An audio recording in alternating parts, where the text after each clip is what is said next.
4, 3, 2, 1. Break out the champagne. Everybody get a glass. You know, 5 years goes fast when you're doing something you love. 5 years of being right there with you, in your car, in your kitchen, at work, in your earbuds. And we don't take that for granted, not for a second. When it came time to celebrate our 5th anniversary, we knew it had to mean something. And we're celebrating on the most fitting day there is, Juneteenth. We're still putting the finishing touches on something really special. And before we tell the world, we want to tell you first. Once we announce this event publicly, we expect that seats are going to go fast, really fast. So go to our website right now at KBLA1580.com and sign up to make sure you're the very first to hear what we've got planned before we go public with all the details. You've been riding with us. It's only right you're first to know. KBLA1580.com. We'll see you on Juneteenth for our 5th anniversary banger. Banger, banger, banger.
You are listening to and streaming A More Perfect Union on KBLA Talk 1580. I'm Dr. Nicordelai Corte, your host and White House correspondent, joining you live in afternoon drive time right here in LA. I'm in touch, and so you be in touch. Follow me on all the socials at Dr. Nicordelai. All you got to do is type in Dr. Niq, DRNIIQ, and there I am. I pop right on up. Fresh for you to follow. Also, be sure to download the KBLA app if you haven't already. Download the KBLA app to listen to us live or on demand, or just tell Alexa to play KBLA Talk 1580, and there we are for your listening pleasure. Last but not least, be sure to subscribe to the KBLA YouTube channel. That way, you don't just get to hear us, you get to see us. You get to see us in action. You even get to hop in what we like to call More Perfect Group Chat. Right there on YouTube, and sound off as you please. Now, listen, you all know I keep a community calendar, whether I'm in LA, DC, and anywhere or everywhere in between. I like to keep a community calendar handy. And even if I can't make it, chances are you might be able to make it. And so if you're going to be here in Los Angeles on April 25th, you may want to check out the Adopt a Plant, the Adopt a Plant organizing effort at the Leimert Park Earth Day Festival. It's happening again on April 25th from 11 a.m. to 4 p.m. Over 2,000 free plants, free, F-R-E-E, free plants. And so pull up and get your free plant. I just might see you there. In other news, Tom Steyer. Are y'all tracking the California gubernatorial race? Did you see the Survey USA poll that was released showing Tom Steyer with 21%? That's as of April 10th. And so keep in mind that was sort of before the Eric Swalwell meltdown before he dropped out of the gubernatorial race and has since resigned from Congress. But according to the Survey USA, Steyer's at 21%. Republican Steve Hilton, the Donald Trump endorsed candidate, he's at 18%. And we see Bianco, the Riverside sheriff, and former Congresswoman Katie Porter at 8%. And so that's the most recent poll that I've seen. It's worth noting that Democratic candidate Tom Steyer, his campaign is thinking that he may be the clear leader in the California governor's race, according to this new poll conducted on behalf of KGTV News 10 and the San Diego Union Tribune, which shows him leading in the field again with 21% statewide. Voters overwhelmingly cited the cost of living as the top issue facing Californians, reinforcing just really the urgency and resonance of Steyer's, what they believe is Steyer's progressive cost focusing message. And so, we'll continue to see how this thing goes. It's unclear exactly where Swalwell's supporters are going to go. I've seen a lot of uptick in social media posts related to Javier Becerra, the former California Attorney General, former Secretary of Health and Human Services under President Biden. I saw, Antonio Villaraigosa polling as well. And so it's anybody's bet, but we'll continue to keep our eye on it. Now it's time for your national news roundup. It's time for you to decide the good, bad, and ugly headlines of the day. And kicking us off this hour, y'all see this DoorDash infomercial at the White House? USA Today is reporting that a delivery to the White House on Monday was not, I repeat, not the first political appearance by DoorDash grandma, Sharon Simmons, who was previously put in the spotlight by GOP members in multiple states. Simmons was asked by Trump on Monday if she voted for him, with the president telling her that he heard you're a great supporter. Simmons did not confirm she voted for Trump, only saying she maybe did. She does appear to have some allegiances to the Republican Party, having been used by other GOP members to highlight Trump's no tax on tips initiative passed last year. And so some people saying, oh, she's a plant. What I've seen is that she's popped up a number of times at the invitation of some Republicans. And so, again, this part of the show is you decide the good, bad, and ugly headlines of the day. Moving along, the New York Times is reporting that with Swalwell and Gonzalez out, a scramble for House seats begins. The abrupt resignation of the two congressmen announced on Monday, it's opened up a new front in the ongoing battle between California and Texas over control of the House. The administrations of Governor Gavin Newsom of California and Governor Greg Abbott of Texas wasted no time today discussing the possibility of filling their respective seats. One formerly held by the Bay Area Democrat, Eric Swalwell, the other by West Texas Republican, Tony Gonzalez, both accused of sexual misconduct while eyeing each other. Now, by this afternoon, it's been reported that Governor Newsom has set the date for a special election this summer, while Governor Abbott's office said an announcement would come at a later date. And so, in case you were wondering what happens to Eric Swalwell's seat, it looks like Governor Newsom is not wasting any time announcing that there will be a special election for that seat this summer. And while we're talking about Eric Swalwell, NBC News is reporting that a woman says that Eric Swalwell drugged, raped, and choked her. Former Representative Swalwell, of course, faces new sexual assault allegations from a woman who said that he drugged, raped, and choked her in California, a California hotel in 2018. Authorities in Los Angeles County said today that they're investigating the alleged incident involving Swalwell. For folks in higher education, or for folks who are thinking about college, you may want to think about this. Hampshire College will close amid student enrollment declines. Other small private colleges like Hampshire have closed in recent years as financial pressures and competition for students increase. Hampshire College is a small liberal arts college in Western Massachusetts. It has succumbed to years of financial struggle and will close permanently after the fall semester. It's worth noting that many small schools have struggled to enroll students in places facing population declines. That was certainly a factor in the demise of Hampshire College, which has about 625 students, which is about half of the school's enrollment in the early 2000s. And so for folks that may be looking for maybe a bargain as they consider going off to college, you may want to take a look at some of these smaller liberal arts schools. Take a look while they are still around. And finally, be careful. Vice President Vance issues a warning to Pope Leo when discussing theology. After President Trump clashed with Pope Leo over the war in Iran, Vice President J.D. Vance said the leader of the Catholic Church should be careful when talking about theology. Vance, who converted to Catholicism and calls himself deeply religious, told the audience just earlier today at Turning Point's USA rally in Georgia that he welcomed the Pope commenting on immigration and abortion. But Vance said the pontiff was wrong to say that political figures should never wield the sword, because that would have opposed the U.S. liberation of France and the Holocaust concentration camps during World War II.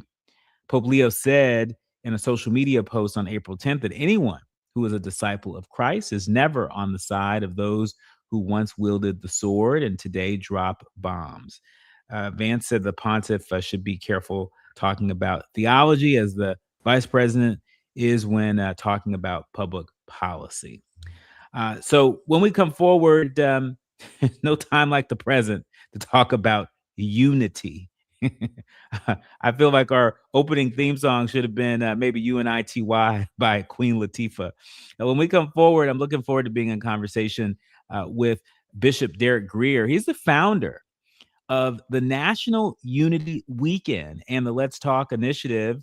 And in today's climate, where political polarization and racial tension and cultural division continue to shape our national discourse, we are excited to be in conversation with another leader on the front lines who is creating space for meaningful, solutions-driven conversation rooted in accountability. Can't wait to talk about it.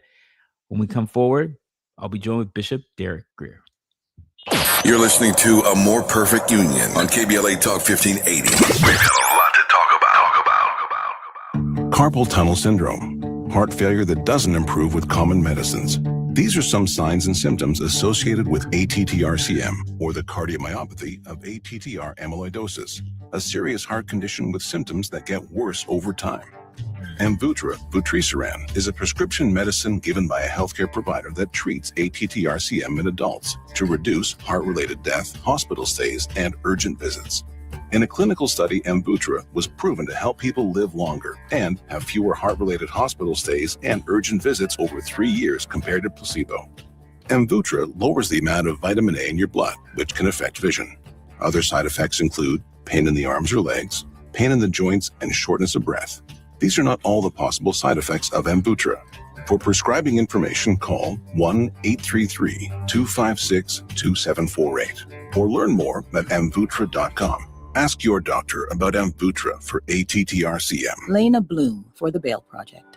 Imagine you're stuck in a jail cell and you can't afford bail and someone offers you a way out. Just plead guilty and you can go home and kiss your kids goodnight. What do? What thousands have. You plead guilty whether you are or not. Cash bail makes poverty a crime. That's why the Bail Project helps those who can't afford it while fighting to end cash bail. Because freedom should be free. Brought to you by the Ad Council. Hi, I'm Zoe Williams, host of The Voice of Reason, weeknights at 7 p.m. here on KBLA Talk 1580, with a personal invitation for you to join me and Insight.me as we present The Healing Box, live at Inglewood's world-famous Miracle Theater, Saturday evening, May 23rd at 7 p.m. Look, I understand your attachment style has been running your life like a rogue algorithm, and nobody has had the courage to press pause. Until now, Dr. Bakoya McCall and yours truly are curating a night where clinicians, spiritualists, and an all-star panel of Black woman healers like Dr. Shalonda Sunshine Crawford, Dr. Deshauna Johnson, and spiritualist Precious McGill will join some amazing spoken word artists and the legendary comedian Louis Dix to diagnose, disrupt, and heal your relational wreckage in real time. Listen, bring your trauma. As a matter of fact, bring your baby mama. No, bring your testimony. And if you're still texting your ex at 2 a.m., baby, you're not just invited, you're the target demo. Tickets are moving fast, so grab yours at themiracleinglewood.com before your dating history gets flagged as a pre-existing condition. That's themiracleinglewood.com. We'll see you there Saturday, May 23rd at 7 p.m. We have no permanent friends or permanent enemies. Only permanent interests. As we effort to build a more perfect union.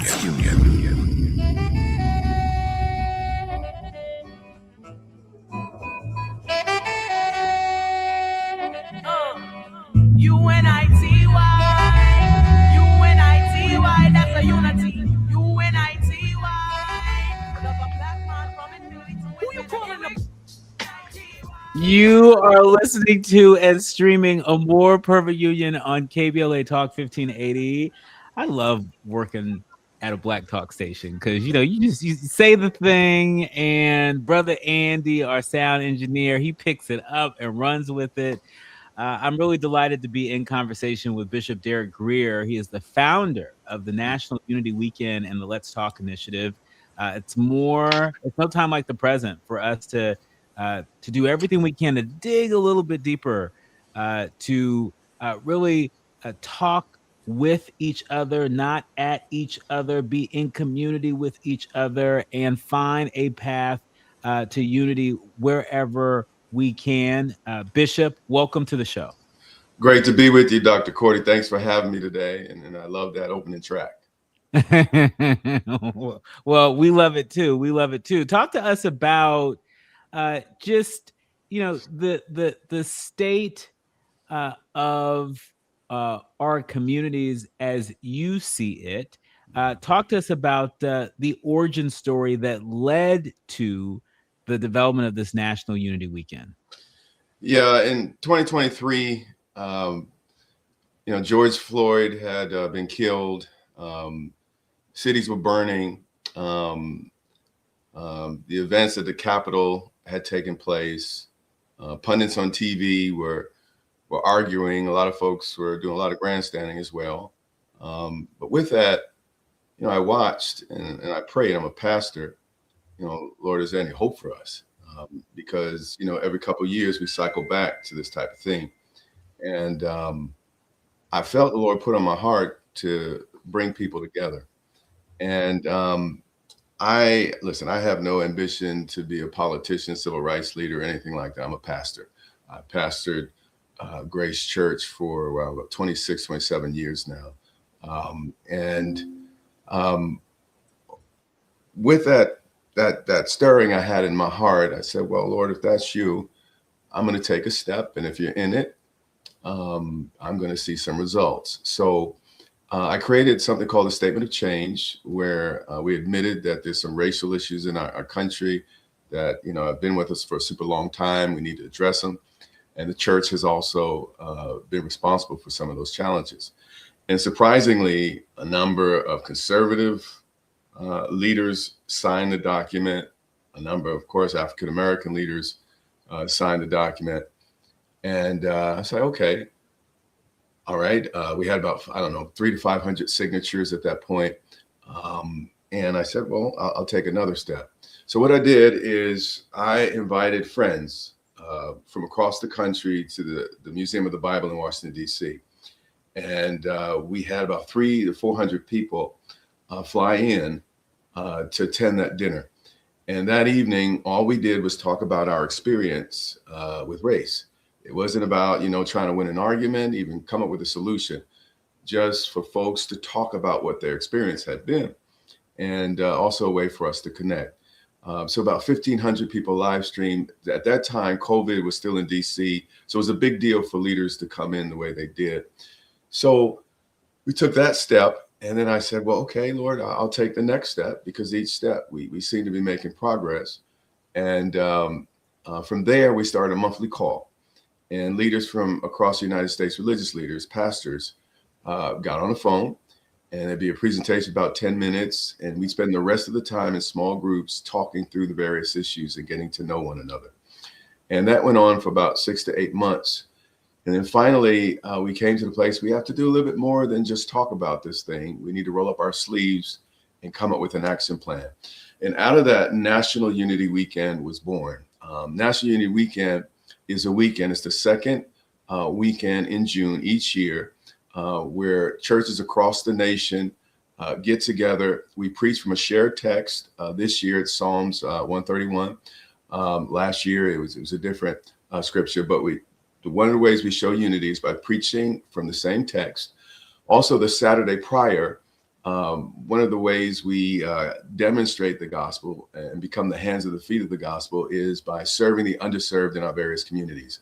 So over the last, 3 years or so, we have distributed hundreds of thousands of pounds of food.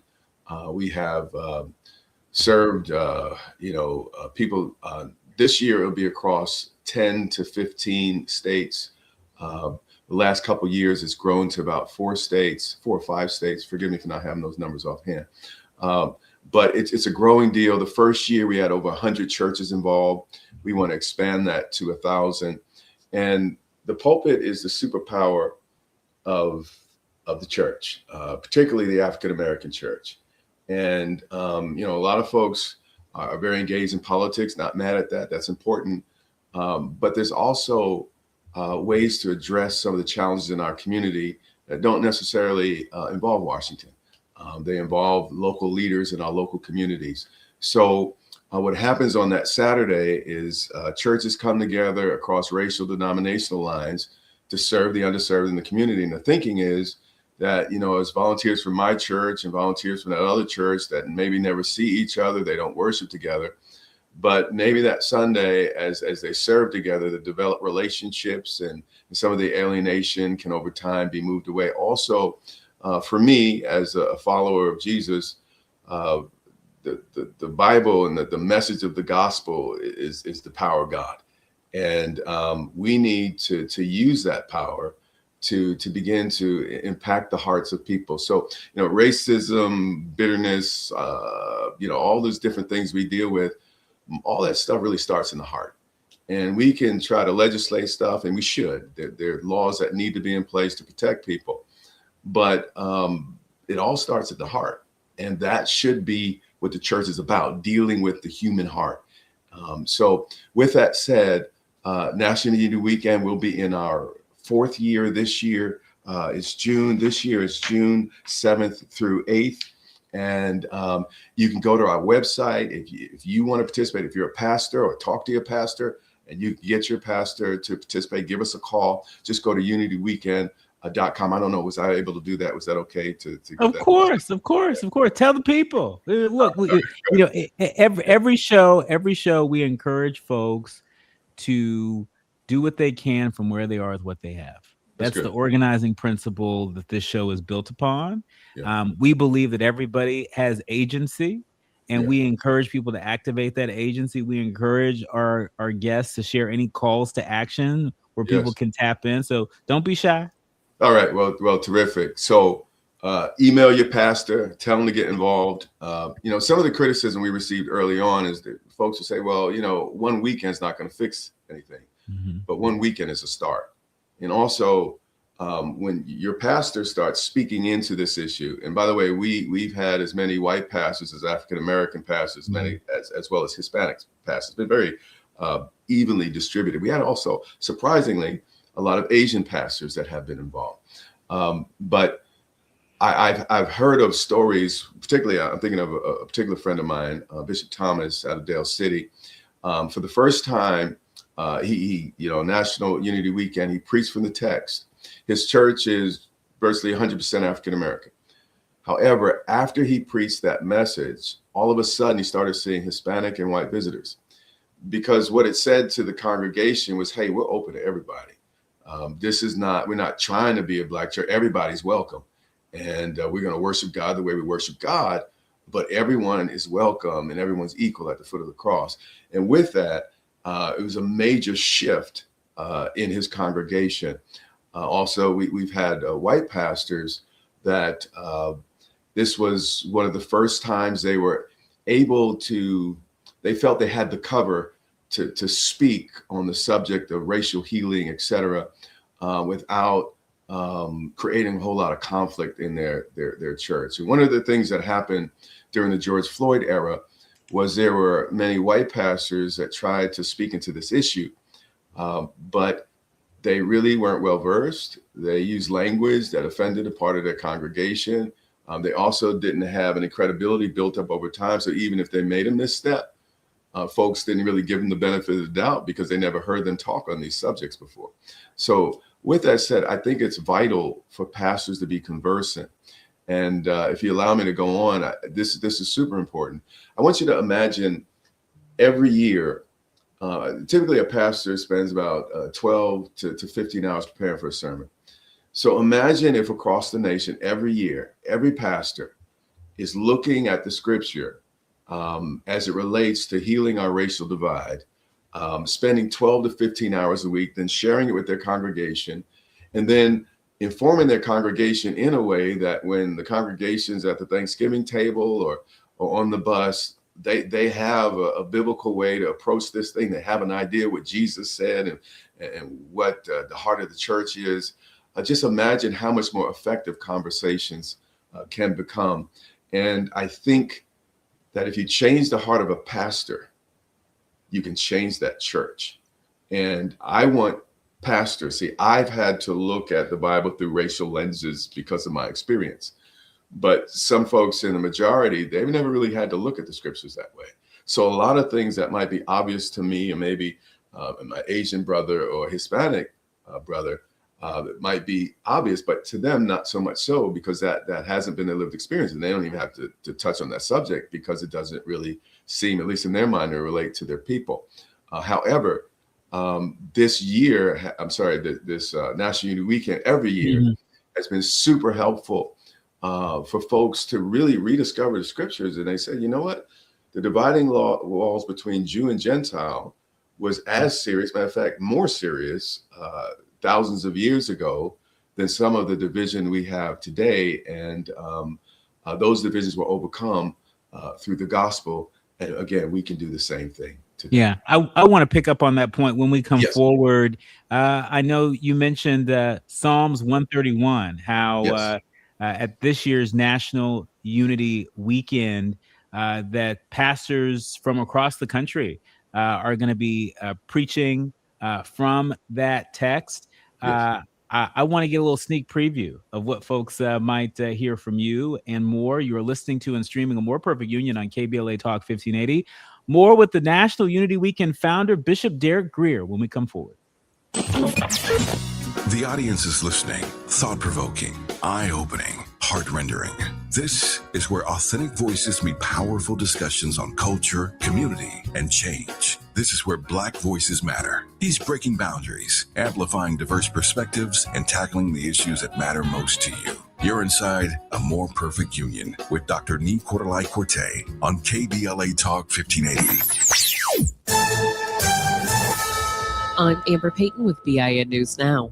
The NAACP is suing XAI and its subsidiary over 27 unpermitted methane gas turbines powering the company's Colossus 2 data center in South Haven, Mississippi. The lawsuit says the turbines violate the Clean Air Act and put nearby communities in North Mississippi and Memphis at risk from harmful pollution. Detroit's Black Mayor Mary Sheffield's administration is taking a tougher approach to unsafe rental housing. The city is targeting landlords with repeated health, safety, and code violations, starting with outreach and chances to fix the problems before escalating to legal action. The effort is aimed at protecting tenants and improving conditions before they get worse. And the Rock and Roll Hall of Fame has revealed its 2026 class of inductees, with Sade, Luther Vandross, and Wu-Tang Clan among those being honored. Queen Latifah and MC Lyte are also being recognized in the early influence category. Get BIN News now on demand 24/7 on the iHeartRadio app. What's the Head date? to Waba Grill for $5 happy hour, weekdays after 3 p.m. and try our new chili crisp dumplings paired with a premium beverage drink, like our new strawberry watermelon lemonade energy refresher, both for just $5 only at Waba Grill. This is the KBLA Sports Minute with Ray Richardson. Luka Doncic will rejoin the Lakers on Friday after spending a week in Spain to get special treatment for his hamstring injury. The Lakers remain uncertain if Doncic will be healthy for the first round of the playoffs against Houston. The NBA leading scorer was hurt April 2nd at Oklahoma City. The injury was diagnosed as a grade 2 strained hamstring. No change in Austin Reeves' status. Reeves is still expected to be out the next 5 to 6 weeks with a strained oblique muscle. There is a bright spot for the Lakers during this injury crisis. The Lakers are heading into the playoffs with a very efficient and productive LeBron James. Since Doncic and Reeves got hurt, LeBron is averaging 25.5 points, 11 assists, 6.8 rebounds, and 2.5 steals. He was voted Western Conference Player of the Week on Monday. It looks like the 41-year-old LeBron is ready to put the Lakers on his back in the postseason. No debates, no speculation, just the info you need. That's your KBLA Sports Minute. I'm Ray Richardson on KBLA Talk 1580. Every day on KBLA Talk 1580, it's like a live town hall meeting over the airwaves. Politics, culture, community, justice, nothing is off the table. We take more listener calls, spark more honest conversations, and challenge more assumptions than any talk station in Southern California. Because good ideas matter more than ideology. KBLA Talk 1580, your station, your voice, your city. Listen live at KBLA 1580 AM on our free KBLA 1580 app or on our website at KBLA1580.com. Unapologetically progressive. KBLA Talk 1580. We've got a lot to talk about. KBLA Talk 1580, connecting you with services and solutions. These are hard times for housing in America. Too many in our community face barriers to safe housing, behavioral health care, and affirming spaces for healing, particularly those impacted by poverty and stigma or incarceration. Rooted in South LA, AMPU supports impacted communities through housing, wellness, and leadership development. AMPU provides culturally responsive, peer-led support from transitional housing and mental health services to leadership development and youth empowerment. They offer safe, affirming houses for youth, transgender women, and formerly incarcerated individuals. Therapy and peer support with a focus on healing trauma in Black communities. HIV prevention and care, free testing, education, and wraparound services for whole person wellness. Standing in the gap with health, housing, and hope. Reach out to AMPU Institute at 323-569-1610. That's 323-569-1610. Or visit amaad.org. This is a community call to action from KBLA Talk 1580. Hey there, Los Angeles. This is James Lucky Jr., publisher and editor of Los Angeles News Observer.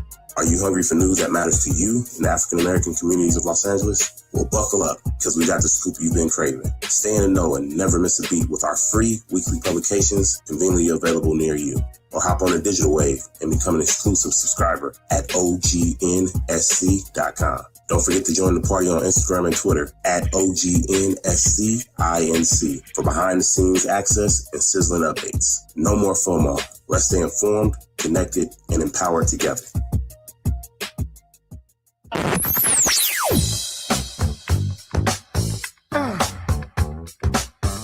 is KBLA Talk 1580. Talk radio. That's music to your ears. We're unapologetically progressive. KBLA Talk 1580. Hit me! National news of consequence, informed opinion, and analysis beyond the headlines. You're listening to A More Perfect Union on KBLA Talk 1580. You are listening to and streaming A More Perfect Union on KBLA Talk 1580. I'm Dr. Nicordelai Corte. He is Bishop Derek Grier. He is the founder of National Unity Weekend and the Let's Talk initiative. It's like I said, there's no time like the present for us to talk across all of our actual and perceived divisions. Before the break, Bishop, you were talking about Psalms 131 and how one of the things that folks can look forward to at the upcoming National Unity Weekend in June is, ministers from across the country that are flying in and that will participate in a number of activities and will be speaking to and preaching from that text. For those of us that haven't been sitting in the pew lately, can you refresh our memory as to Psalms 131 and give us a sneak peek of what you might say? Well, it's actually Psalm 133. I said it wrong. I also gave you last year's date versus this year's date. So this is why I normally have notes in front of me so I don't mess it up. But this year is the 13th and 14th. It's always the second week in June, National Unity Weekend. And in Psalms 133, it starts, "Behold, and how good and how pleasant it is for brethren to dwell together in unity." And what the scripture is basically saying is it brings God great delight when his children are playing nice and eating together at the table and enjoying themselves. I know my parents, my father's about to turn 90. My mother's in her late 80s, and nothing brings them more joy than when their kids get together. We're laughing, picking on each other a little bit, but laughing, having a good time. It warms my parents' hearts. And I don't think anything warms God's heart more than seeing, his little red kid, his little white kid, yellow kid, and brown kid, hanging out, laughing, and we'll pick on each other just a little bit because that's what kids do. But that's what family's about, and that scripture is about how God delights in it, how he enjoys it. So when he looks at our nation today, I don't know if he's smiling because I don't know how well we're getting along, and we want that day at least to be one day during the year that we're doing our best to cooperate and get along and also serve those in the greatest need. Bishop, how do you feel about some pastors, some ministers that seem to be going out of their way to use the pulpit, which you called earlier a big superpower in the church, using it as a bludgeon, using it to divide, using it to advance the aims not of unity, but in some cases we're seeing in the news of sort of a Christian nationalism. How does that heavy the load for ministers like you and the folks that are going to be flying in for the National Unity Weekend? Yeah, I think leaders have to decide whether or not you want to get even or you want to get well. And, a lot of pastors, too many, now I'm not going to say most, but too many get in the pulpit just to vent. That's not healthy. And we are to be the healing balm for the nation. And that should be our message. Yeah, we need to call things out. We need to call things what they are. But there's a way to do it that brings about healing. A doctor cuts, but ultimately it's a clean cut. And clean cuts heal better, by the way. Then, dirt's not poured in the cut. It's wrapped and ointments and all the rest are put on it. Likewise, if we're truly pastors, we should be shepherding the flock, trying to unite the flock, bring the flock together to heal the flock, not just divide the flock. And actually, the more divided we are, the more likely we're to get swallowed up by wolves. If you notice, if you watch those nature shows, typically what the lions do is they separate the deer from the rest of the deer, whether it's the baby deer, the old deer, or what have you, tries to separate it from the rest of the flock in order to devour it. Likewise, all this division is really setting us up to be devoured individually. We can stand together or perish apart. It's up to us. The old adage is we might have come on different ships, but we're in the same boat now. That's our reality. And we gotta deal with this reality, and we gotta find ways to in a healthy manner deal with our differences. And that's what National Unity Weekend is all about. It's really about racial healing, and we know that there's been a very active movement around reparations, for example, not just here in the United States, but around the world. Big news being made with the United Nations recently, with Ghana leading the charge and getting over 100 nations around the world to recognize and affirm the transatlantic slave trade, as one of the greatest acts against humanity, and that was a big deal. We know that the United States, Argentina, and Israel, did not support that vote, but like I said, over 100 countries around the world did. Talk to us about what gives you hope. What gives you hope beyond that headline? What's giving you hope in terms of any sort of racial healing? We may not, see it the way that we want to see it or might need to see it on the national level or international level as often as we would like, but it doesn't mean it's not happening. Yeah, for me, it's been watching the pastors across the country get involved in National Unity Weekend. Again, it's not going to solve everything, but it is an important step. I'd also add, South Africa has been free for about 30 years now. They still have racial issues. They still have all types of things going on. It takes time for a nation to heal, but one of the first things you got to do in order to heal is acknowledge the problem and that there has been a problem. What I did early on is I had over 100 evangelical leaders meet me at the Legacy Museum in Montgomery, Alabama. And I took them on a tour of that museum. Fortunately, the owner of that museum, he let us go in the day. There was no public there. So we were able to go from location to location. And it was really a eye-opening experience for many people that were there. But we didn't bring them down there to rub their face in it, rub people's face in it, as much as to make it educational and informative. And that's what has to be done. We have to acknowledge, the pain and the suffering, but also we have to be willing to move on from here. I don't want to live in all the pain and suffering. My foreparents, they suffered enough. They don't want me suffering the same way they suffered too. So, acknowledge what they went through and all they sacrificed to get us to where we are. But also, we got to catch that baton. And I tell you, they didn't struggle for us to not move forward. They struggle for us to have a better life and a better reality in this country.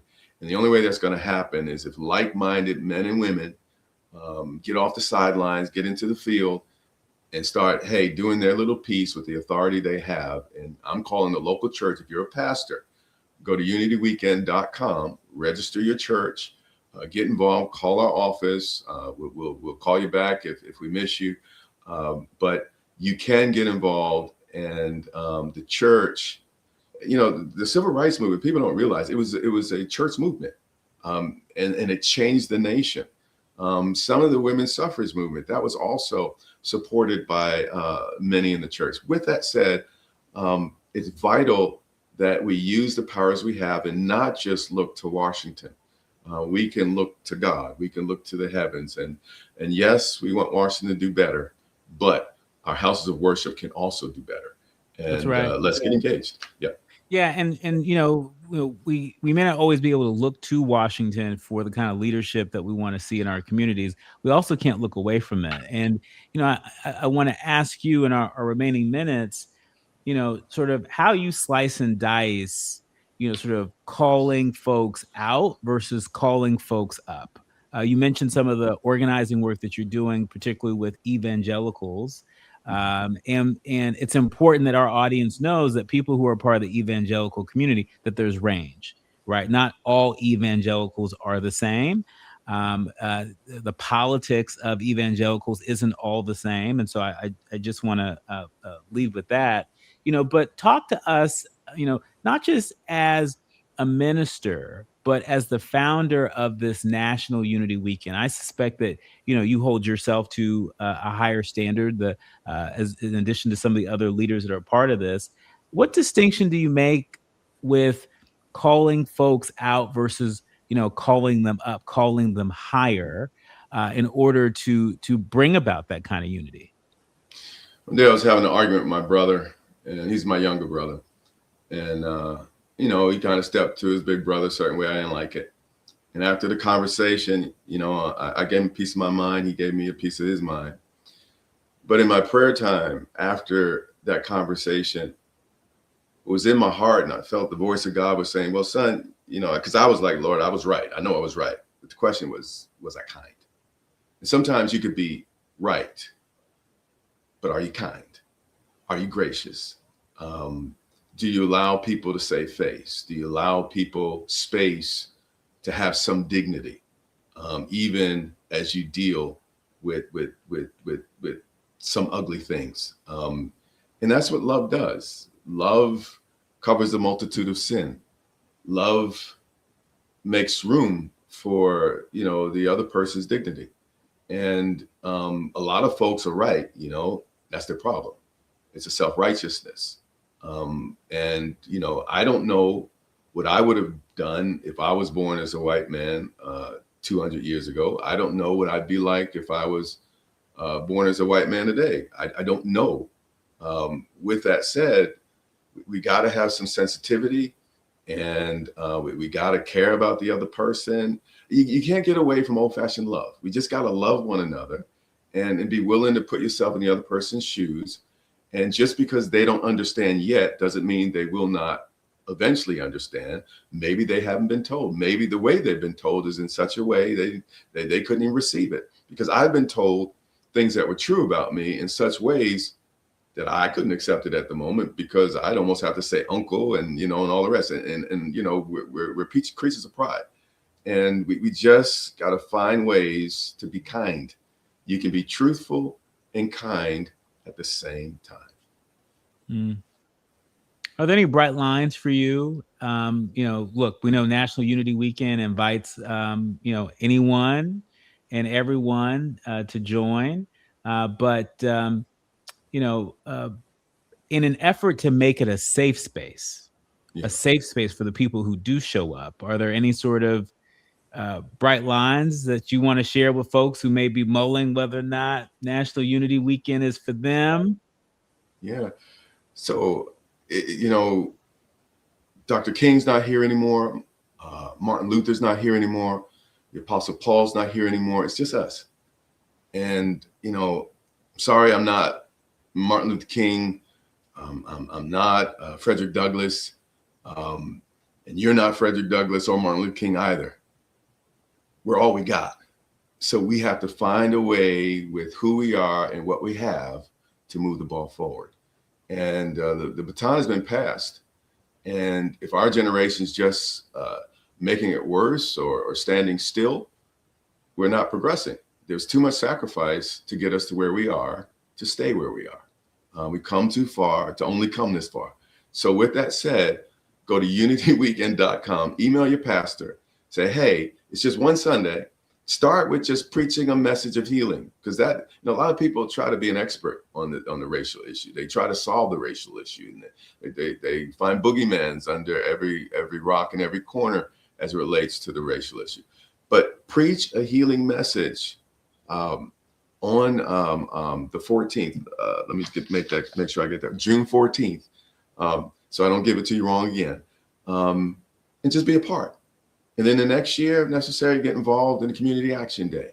Also, we have annual trips. I've taken people to the National African American Museum of History. By the time we got to Emmett Till's casket, you could feel the air. It was palpable.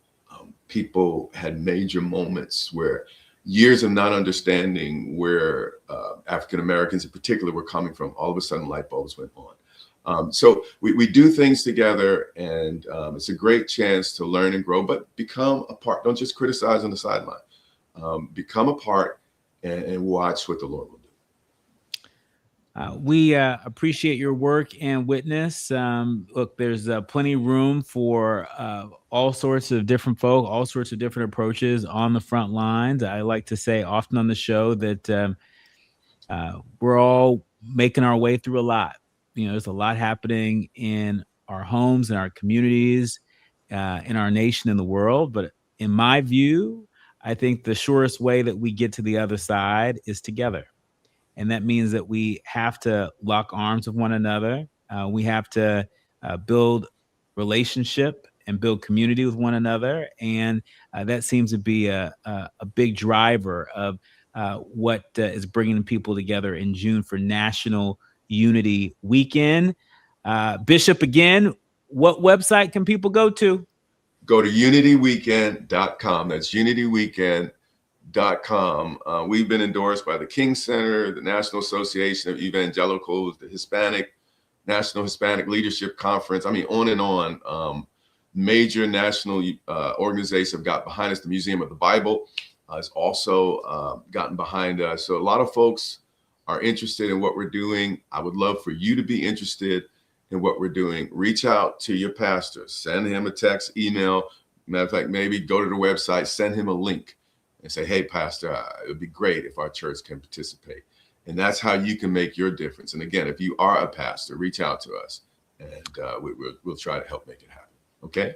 Our thanks to Bishop Derek Grier, founder of the National Unity Weekend and the Let's Talk Initiative.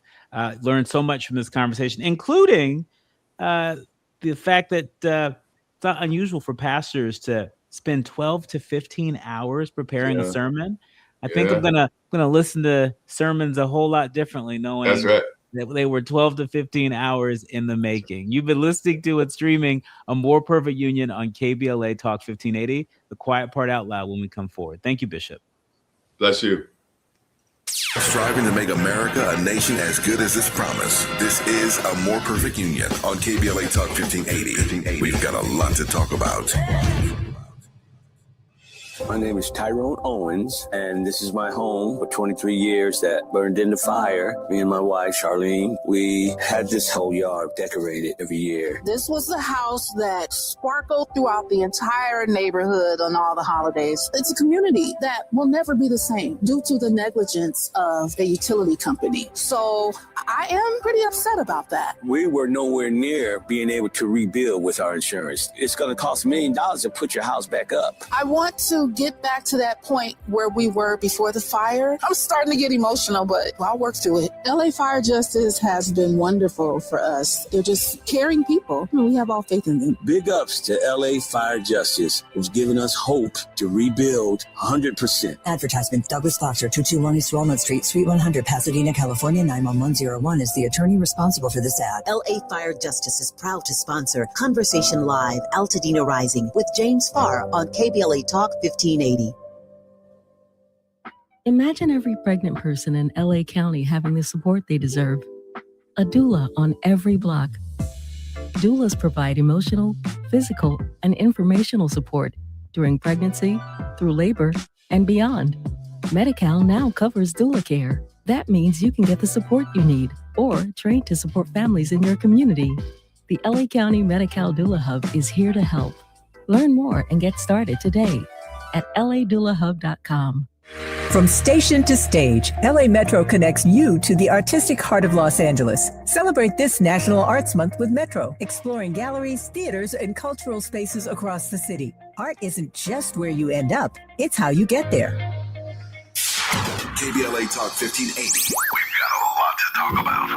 Tired of being locked out of job opportunities and shut down by systemic racism? KBLA Talk 1580 stands with you in fighting for the rights of Black workers, and we don't back down. The Los Angeles Black Workers Center is a dynamic alliance of workers, organized labor, community-based organizations, clergy, students, and scholars working collectively to improve the position of the Black working class. The LA Black Workers Center takes a comprehensive approach to addressing the Black jobs crisis. Their programs promote access to quality jobs, racial equity in hiring and retention, discrimination-free job sites, and they prepare Black workers for employment in high-wage career track jobs. The LA Black Workers Center supports workers who need help protecting their rights on the job. They give workers access to quality jobs and remove systemic barriers to employment. And they are advocating for a fair deal for Black workers in the new Los Angeles City Charter. To sign up for free career readiness training, get involved in organizing, or learn about union apprenticeship programs and trade registries, please visit lablackworkercenter.org. That's lablackworkercenter.org. Together, we can beat the Black jobs crisis and build a more equitable Los Angeles. This is a community call to action from KBLA Talk 1580.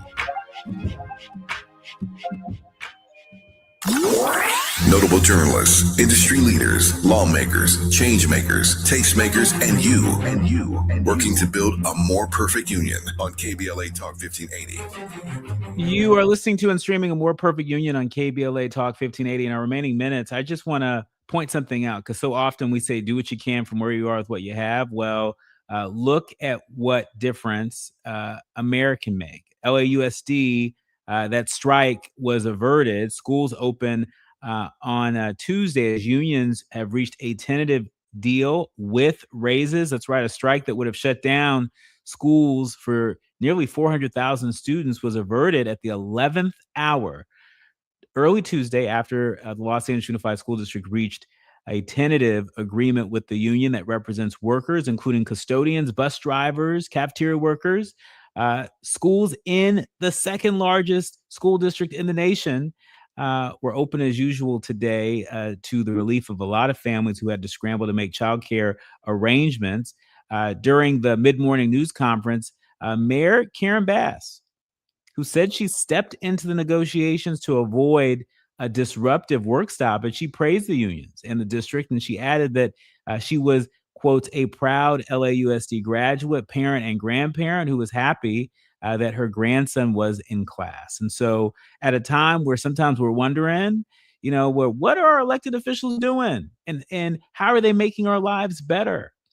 How are they fighting, for, working class folks and fighting in the interest of working class folks? And so I just want to give credit where credit's due. You all can read all about it in the LA Times, and I'm sure a bunch of other publications, but we'll have to leave it there. My thanks to the entire village that helps us produce A More Perfect Union each and every day, including our executive producer, Tavis Smiley, our sound engineer, brother Andy, our show producers, Art Sears, Faraji Muhammad, our social media guru, Amir Black, and all of y'all, each and every one of you. We curate this show every day with you in mind. We hope you've enjoyed today's show. Remember, do what you can from where you are with what you have, but by all means, do something. Tag your it. I'm Dr. Nicordelai Corte. You've been listening to and streaming A More Perfect Union on KBLA Talk 1580.